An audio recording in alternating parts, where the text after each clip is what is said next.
Ngayon, maglulungag kami guys gamit itong gaabor na rice cooker. And super ganda ng rice na to guys. And papagandahin pa yan ng rice cooker na to. Diba?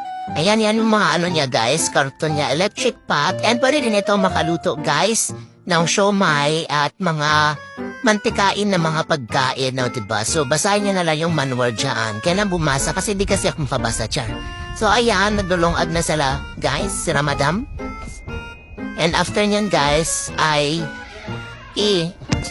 pagkatapos guys ay sasaksak na yan ni Justin. And ayan, yan, may number 2 tsaka number 1 kung gaano kahina at kalakas yung gusto nyo. Ayan, super ganda na ng ating rice, motivational rice. And kakain na kami guys. Happy lunch everyone. So diba, dami namin guys pero nagkasya talaga siya. Yan, nandyan lang sa aking yellow basket. Thank you so much. Bye. Yan, Pinoy na Pinoy, may naiwan pa.